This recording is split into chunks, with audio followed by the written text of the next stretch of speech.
ಚರ್ಚೆ ಮಾಡ್ತಾ ಇದ್ರು. ಕೆಲವರು ಅವ್ರು ಏನು ಉದ್ದೇಶ ಇಟ್ಕೊಂಡು ಚರ್ಚೆ ಮಾಡ್ತಾವ್ರೆ ಅಂತ ಗೊತ್ತಿಲ್ಲ. DCM ಆಗೋದ್ರಿಂದ ಮುಂದೆ ನಮ್ದು 180 160 ಸೀಟ್ ಗೆಲ್ತೀವಿ ಅನ್ನೋಂತ ಆಶಾಭಾವನೆ ಅವ್ರಿಗಿದ್ರೆ ಖಂಡಿತ ಅದಕ್ಕೆ ನಾವ್ಯಾಕೆ ತಣ್ಣೀರು ಹರಿಸಬೇಕು? ನಮ್ಮ ಆಸೆನೂ ಅಷ್ಟೇ ಅಲ್ವಾ. ನೆಕ್ಸ್ಟ್ ML ಎಲೆಕ್ಷನ್ ಅಲ್ಲಿ ನಾವು 180 190 ಸೀಟ್ ಗೆಲ್ಬೇಕು ಅನ್ನೋದು ನಮ್ಮ ಆಸೆ.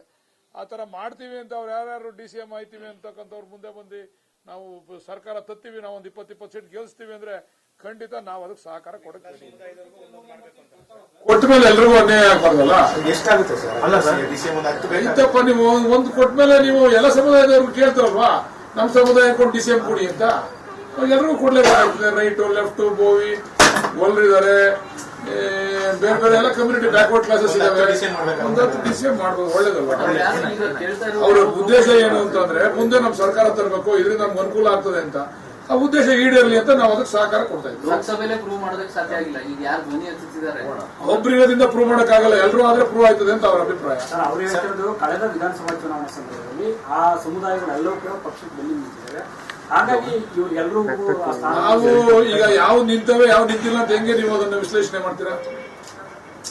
ಯಾವ ನಿಂತವೆ, ಯಾವ ಕಮ್ಯುನಿಟಿ ನಮ್ಗೆ ಓಟ್ ಹಾಕವ್ರೆ, ಈ ಕಮ್ಯುನಿಟಿ ಓಟ್ ಹಾಕವ್ರೆ, ಈ ಕಮ್ಯುನಿಟಿ ಓಟ್ ಹಾಕಿಲ್ಲ ಅಂತ ಯಾರು ವಿಶ್ಲೇಷಣೆ ಮಾಡೋರು? ಯಾರು ಯಾವ ನಾಯಕರು ಅದನ್ನ ಹೇಳ್ತಾರೆ ಕೇಳಿ, ಯಾವ ನಾಯಕರು ಹೇಳ್ತಾರೆ ಅಂತ. ಆಯ್ತು, ಯಾವ ಕಮ್ಯುನಿಟಿ ಓಟ್ ಹಾಕಿಲ್ಲ ಅವ್ರು ತೆಗೆದ್ಬಿಟ್ಟು ಯಾವ ಕಮ್ಯುನಿಟಿ ಓಟ್ ಹಾಕೋ ಅವ್ರು ಮಾಡಕ್ಕೆ ನಾವು ಕೂಡ ಅದಕ್ಕೆ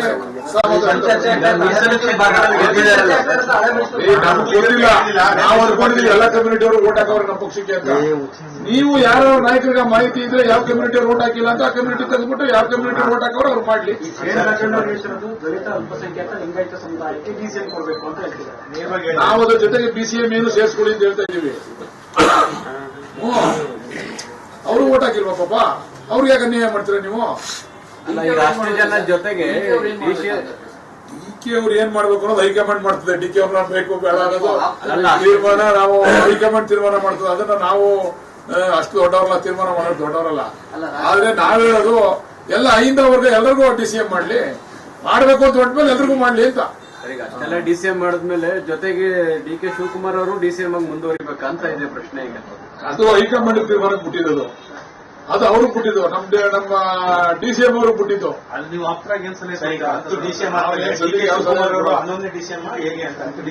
ನಾವೀಗ ಒಂದೇ DCM ಆಗಿದ್ದೀವಿ, ಅದಕ್ಕೆ ಎಷ್ಟು ಸೇರಿಸ್ತೀರೋ ಅದ್ರ ಪ್ಲಸ್ ಆಯ್ತದೆ ಅಂತ ನಾವು ಹೇಳ್ತಾ ಇರೋದು. ನಾವು ಮೊದಲನೇ DCM ನಾವು. ಈಗ ಅವ್ರು ಕೆಲವರೆಲ್ಲ ಅಭಿಪ್ರಾಯ ವ್ಯಕ್ತಪಡಿಸಾರಲ್ಲ, ಹಂಗೆ ಅಲ್ಲಿಂದ ಅವ್ರಿಗೆ ಗೆಲ್ಲೋದಕ್ಕೂ ಅನ್ನೋದು ಮಾಡ್ಲಿ. ಬೇಡಿಕೆ ಹಿಂದೆ ಅಧ್ಯಕ್ಷರನ್ನ ಬದಲಾಯಿಸಬೇಕು ಅನ್ನೋ ಒಂದು ಅಜೆಂಡಾ ಇದೆ ಅಂತ ಚರ್ಚೆ. ನೋಡ್ರಿ, ರಾಜಕೀಯ ಇದು. ಯಾರು ಶಕ್ತಿ ಅವರೇ ಅವ್ರು ಬದುಕ್ತಾರೆ ರಾಜಕೀಯದಲ್ಲಿ, ಯಾರು ಶಕ್ತಿ ಇಲ್ಲ ಅವ್ರು ಬದುಕಕ್ಕಾಗಲ್ಲ. ಮಾತಾಡೋರೆಲ್ಲ ರಾಜಕಾರಣ ಮಾಡಕ್ಕಾಗಲ್ಲ. ರಾಜಕಾರಣ ಮಾಡೋರೇ ಬೇರೆ, ಮಾತಾಡೋರೇ ಬೇರೆ. ಅದರಿಂದ ಅದು ತೀರ್ಮಾನ ಹೈಕಮಾಂಡ್. ಇದು ನಮ್ದು ವೈಯಕ್ತಿಕ ವಿಚಾರವನ್ನು ನಾವು ಮಾತಾಡ್ಲಿಕ್ಕೆ ಸಾಧ್ಯ ಇಲ್ಲ. ಹೈಕಮಾಂಡ್ ಅಂತ ಐತೆ. ನಾವು ನಮ್ಮ ಉದ್ದೇಶ ಏನು ಅಂತಂದ್ರೆ ನಮ್ಮ ಸರ್ಕಾರಕ್ಕೆ ಪೂರಕವಾಗಿ ಒಳ್ಳೆ ಹೆಸರು ಬರಲಿಕ್ಕೆ 15 ಜನ DCM ಮಾಡಿದ್ರು ಏನ್ ತಗೊಳಲ್ಲ. ಒಟ್ಟಲ್ಲಿ ನಮ್ಮ ಪಕ್ಷಕ್ಕೆ, ನಮ್ಮ ಸರ್ಕಾರಕ್ಕೆ ಒಳ್ಳೆ ಹೆಸರು. ಅದೇರಲ್ಲಿ ಒಬ್ರು DK ಇರಲಿ ಅನ್ಸುತ್ತೆ. ನೀವು ಅದನ್ನ ಯಾಕೆ DK ಶಿವಕುಮಾರ್ ಅವ್ರನ್ನ ಯಾಕೆ ಮಾತ್ರ DCM ಇರಬೇಕು ಅನ್ನೋಂತಹ ಚರ್ಚೆ ಆಗಿತ್ತು ಅನ್ನೋಂಥದ್ದು ಕಾಣುತ್ತೆ. ಅದು ಹೈಕಮಾಂಡ್ ಅಲ್ಲಿ ಆಗಿರ್ಬೇಕು. ಅದ್ರ ಬಗ್ಗೆ ನಮಗೂ ಗೊತ್ತಿಲ್ಲ. ಈಗ ಯಾರು DCM ಬೇಕು ಅಂತ ಕೇಳ್ತಾರಲ್ಲ ಅವ್ರು ಕೇಳಿ, ಅವ್ರೇನೋ ಹೈಕಮಾಂಡ್ ಹತ್ರ ಮಾತಾಡೋರ ಕೇಳಿ ನೀವು. ಸರ್, ಮುಖ್ಯಮಂತ್ರಿಗಳಿಗೆ ಯಾರೋ ಒಬ್ಬರು ಸಲಹೆ ಕೊಟ್ಟರಂತೆ, ಪ್ರಧಾನ DCM ಒಬ್ಬರನ್ನ ಮಾಡಿ, ಉಳಿದವ್ರನ್ನ DCM ಅಂತ ಮಾಡಿ, ಪ್ರಧಾನ DCM ಅಂದ್ರೆ DK ಶಿವಕುಮಾರ್ ಮಾಡಿ ಅಂತ ಹೇಳಿ ಸಲಹೆ ಕೊಟ್ಟರಂತೆ. ಸರ್, ನನಗೆ ಗೊತ್ತಿಲ್ಲ ಯಾರು ಸಲಹೆ ಕೊಟ್ಟರು ಯಾರು. ಆಯ್ತು, ನಾವು ಹೇಳಿದ್ರೆ ಅವರು ಪ್ರಧಾನ DCM, ಇನ್ನೊಂದು 8-9 ಬೇರೆ DCMಗಳು, ಉಪ DCMಗಳು ಮಾಡ್ಲಿ, ನಮ್ದೇನ್ ತಕರಾರಿಲ್ಲ. ಸರ್, ಈಗ CMಗೆ DK ಶಿವಕುಮಾರ್ಗೆ ಬೆಂಬಲಿಗರು, ರಾಜಕಾರಣದ ಜಾತಿ ಎಲ್ಲ ಕೂಡ ಇದ್ದೇ ಇರುತ್ತೆ, ಅದನ್ನು ಓಪನ್ ಸೀಕ್ರೆಟ್. ಈಗ ನೀವು ಪ್ರಾಮಾಣಿಕವಾಗಿ ಹೇಳೋದಾದ್ರೆ ಆಯ್ತು, 5, 6, 7, 8 ಜನ DCM ಇದ್ರೆ ಅದ್ರ ಜೊತೆ DK ಶಿವಕುಮಾರ್ ಇರೋದು ಸೂಕ್ತ ಅನ್ಸುತ್ತ? ಅದು DK ಶಿವಕುಮಾರ್ ಅವರು ಬಿಟ್ಟಿದ್ದು. ನಿಮ್ಮ ಅಭಿಪ್ರಾಯ? ನಮ್ಮ ಅಭಿಪ್ರಾಯ ಹೇಳಕ್ಕಾಗಲ್ಲ. ಅದು ಅವರ ವೈಯಕ್ತಿಕ ವಿಚಾರ. ಅವ್ರು ಇರ್ಬೇಕು ಬೇಡವಾ, ನಾನು ಒಬ್ಬ DCM, ನಾನು ಇರ್ಬೇಕಾ ಬೇಡವಾ, ನಾನು ಅಧ್ಯಕ್ಷನಾಗಿದ್ದೀನಿ, ಇಲ್ಲ ಬೇಡಪ್ಪ ನನ್ಗೆ ಅಧ್ಯಕ್ಷಗಿರಿ, ಅಲ್ಲ ನನ್ಗೆ ಅಧ್ಯಕ್ಷಗಿರಿನೇ ಸಾಕು, DCM ಎಲ್ಲರೂ ಆಗ್ಲಿ ಅಂತ ಅವರು ದೊಡ್ಡತನ ತೋರಿಸ್ಬಿಟ್ಬಿಟ್ರು ಏನ್ ತೊಂದರೆ ಇಲ್ಲ. ನೀವು ಸಲಹೆ ಕೊಡ್ತೀರಾ ಸರ್? ನಾವೇನ್ ಸಲಹೆ ಕೊಡೋಷ್ಟು ದೊಡ್ಡವರಲ್ಲ. ನಾವು ಕಿವಿ ಮಾತೇನ ಹೇಳ್ತೀರಾ?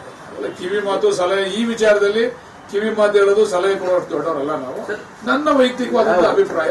ಒಬ್ಬ ಕೆಲವರು ಪಕ್ಷನ ಸಂಘಟನೆ ಮಾಡಬೇಕು ಅಥವಾ ಬೇರೆ ಬೇರೆ ಸಲಹೆಗಳನ್ನ ಕೊಡೋದು ಬಿಟ್ಬಿಟ್ಟು DCM ಅಂತವ್ರೆ.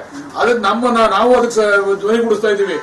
ಯಾಕೆ 4 ಜನ ಯಾಕೆ ಮಾಡ್ತೀರಾ, ಮಾಡೋದಿಲ್ಲ ಒಂದು 8 ಜನ ಮಾಡಿ ಅಂತ ನಾವು ಧ್ವನಿಗೂಡಿಸ್ತಾ ಇದೀವಿ ಅಷ್ಟೇ. ಸರಿ, ಬರೀ DCM ಇರೋದಕ್ಕೆ DCM ಸ್ಥಾನಕ್ಕೊಂದು ಮಹತ್ವ ಇದೆ. ಅದು ನಿಮ್ಗೆ ಗೊತ್ತು, ಬೇರೆಯವರು